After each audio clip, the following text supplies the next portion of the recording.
আজকে আমি এমন একটা টপিক নিয়ে কথা বলতে চলেছি। এটা আমি লাস্ট ফিউ ডেজ ধরেই ভাবছিলাম, মানে রাজস্থান থেকে ফিরে এসেই ভাবছিলাম যে এটা কেন হচ্ছে, মানে এটার সম্পর্কে যেহেতু আমার মনের মধ্যে বা মাথার মধ্যে এত কিছু চলছে, তো এটার সম্পর্কে আমি বলতে চাইছিলাম। কিন্তু যেহেতু খুব চোকড ভয়েস আমার লাস্ট থার্সডে থেকে, আমি এখনো সেভাবে আমার নিজস্ব যে গলা তাতে ফিরে যেতে পারিনি।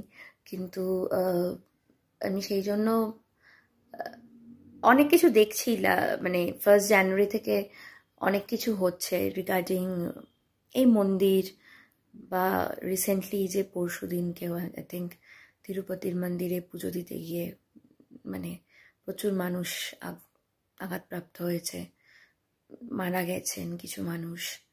এবং যেটা 1 তারিখেই ঘটনাটা ঘটেছে শ্যামসুন্দরী মায়ের মন্দিরে, এত কিছু টাকা পয়সা চাল সবটাই আমার মানে একটা কিছু ঘটনা আমি ছোট করে বলে নিই, তাহলে হয়তো আমার বাকি জায়গাটায় বা বাকি মেন জায়গাটায় পৌঁছতে সুবিধা হবে।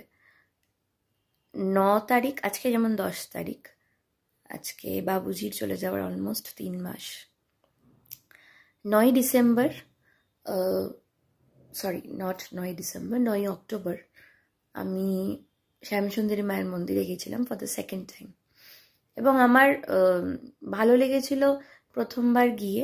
আমার পুজো দিয়ে মানে মনে হয়েছিল যেন মায়ের যে মূর্তি, যেটা আমরা দেখে থাকি ফেসবুক বা ইনস্টাগ্রামে, যারা জাননি তাদের কথা বলছি, বা সেখানেও আমার মনে হয়েছিল যে মানে যেহেতু বাবুজি খুব অসুস্থ ছিল, এবং আমার মনে হচ্ছিল যে আমি মায়ের মন্দিরে একবার ভিজিট করব, একবার বাবুজিকে ভিডিও কলে দেখাবো মায়ের মুখটা, একবার আমি বাবুজিকে মায়ের ফুল হয়তো ওখান থেকে এনে দিলে বাবুজি হয়তো দ্রুত সুস্থ হয়ে উঠবে। তো সেই কারণে আমি গেছিলাম 9 অক্টোবর। এবং সেই শ্যামসুন্দরী মায়ের মন্দিরে আমি যেদিনকে গেছিলাম সেটা ছিল সপ্তমী, তখন পড়ে গেছে এবং ফাঁকাই ছিল, আমি আর সাম্য গেছিলাম। তো সেখান থেকে বাবুজিকে আমি ভিডিও কলে ঠাকুরকে দেখিয়েও ছিলাম, কিন্তু আমি বাবুজিকে তো রক্ষা করতে পারিনি। আমি একটা কথাই বলতে চাই যে নিজের অন্তরের মধ্যে যে আছে, যিনি আছেন, যেই সৃষ্টিকর্তা, the Almighty that we say every time, যাকে আমরা পুজো করি, সে যেই হোক না কেন, মা কালী হোক, মা লক্ষ্মী হোক, মা সরস্বতী হোক, মা দুর্গা, শিব ঠাকুর, কৃষ্ণাজি, গণেশজি, হনুমানজি, রামজি, যেই হোক না কেন, আমার মনে হয় যে এই যে এত মন্দির, এত জায়গা, এত আমাদের কি বলবো মানে রিলিজিয়াস টেম্পলস অ্যান্ড অল, এত কিছু আছে, এই এত জায়গা ভিজিট না করে করে পুজো করলেও কিন্তু পুজো করা হয়, পুজো করা যায়। এবং আমি এই কারণে বলছি যে আপনি যদি, আমি কেউ না এগুলো বলার, বিকজ আই এম নোবডি, কিন্তু আপনি যদি সত্যিকারের নিজস্ব মনের ভেতর থেকে সেই অলমাইটি বা whoever you preach, you want to connect with that person or God, you are going to do it.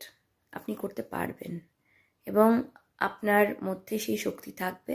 আপনি সেটা বাড়িতে বসে, নিজের ঘরে বসে বা নিজের ঠাকুর ঘরে বসে, যেখানে হোক বসে আপনি মেডিটেট করে সেটা করতে পারবেন। তার জন্য দরজায় দরজায় দরজায় গিয়ে, যে কোনো জায়গায় গিয়ে গিয়ে গিয়ে গিয়ে সবসময় পুজো দেওয়ার প্রয়োজন হয় না। আমি বলছি, আমি নিজে খুব স্পিরিচুয়াল, আমি তাও এই কথাগুলো খুব বড় করে বলছি। আজকে আপনি ফেসবুক খুলবেন, আপনি ইনস্টাগ্রাম খুলবেন, ফেসবুকে বড় মার ছবি দিয়ে বলা হয় এড়িয়ে যাবেন না, তারা মায়ের ভোগের ছবি দিয়ে বলা হয় ভোগের ছবি আপনারা কেউ এড়িয়ে যাবেন না, এড়িয়ে গেলে এটা হবে, ওটা হবে, এটা 10 বার লিখুন, ওটা হ্যাঁ লিখুন, ওম সাইরাম লিখুন। আমি বলছি এগুলো কিন্তু শুধুমাত্র করা হচ্ছে পেজের ফলোয়ার্স বাড়ানোর জন্য, লাইক বাড়ানোর জন্য, কমেন্ট বাড়ানোর জন্য। এর সাথে কিন্তু স্পিরিচুয়ালিটি, ভগবানের, বড় মার, সাই বাবার, তারা মায়ের কোনো কানেকশন নেই। আমি খুব ওপেনলি বলছি, খুব ডিরেক্টলি বলছি, ঠিক আছে?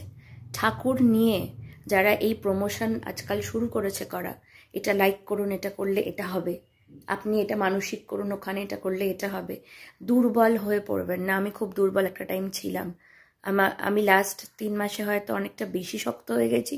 আমি জানি না আমি কি হয়েছি, সেটা আমি ডিসক্রাইব করতে পারবো না। কিন্তু আমি এই কারণে কথাগুলো বলছি, আমাকে হয়তো মনে হবে অনেকের যে আমি নাস্তিক হয়ে যাচ্ছি, কি আমি বোল্ড হয়ে যাচ্ছি, হোয়াট এভার, কারোর কিছু মনে হোক, কিন্তু আমি সত্যিটা বলছি যে if you really want to connect with that Almighty, you can sit somewhere, you can meditate, you can pray at your own home, you can call that person, you can call that God, you can just, connect with that God staying in your own home. For that, you don't have to visit temples, you don't have to, এমন কিছু করে ফেলবেন না বা এমন কিছুতে দুর্বল হয়ে পড়বেন না। আমরা প্রত্যেকটা মানুষ মেন্টালি কিন্তু খুব স্ট্রং নই। স্পেশালি যারা আমরা খুব ইমোশনাল হই, তারা খুব তাড়াতাড়ি দুর্বল হয়ে পড়ি, এবং তার জন্যই কিন্তু আমরা এটা করে ফেলি, ওটা করে ফেলি, এখানে চলে যাই, এটা আমরা করি। কিন্তু এই যে তিরুপতিতে এতজন আঘাতপ্রাপ্ত হলো, এই যে শ্যামসুন্দরী মায়ের মন্দির নিয়ে এখনও যেটা চলছে, এবং ওই পেজ থেকেও ওনারা লাইভ আসছেন, কিছু বলছেন, বাকিরা কমেন্ট করছে এবং বুঝতে পারছে যে ওখান থেকে কিছু একটা হয়েছে, মানে ডেফিনেটলি ধরা পড়েছে, দেয়ার ওয়াজ সামথিং, যেটা হয়তো আমি বা আপনি বা আমাদের মতো সাধারণ মানুষ আমরা কেউ জানি না।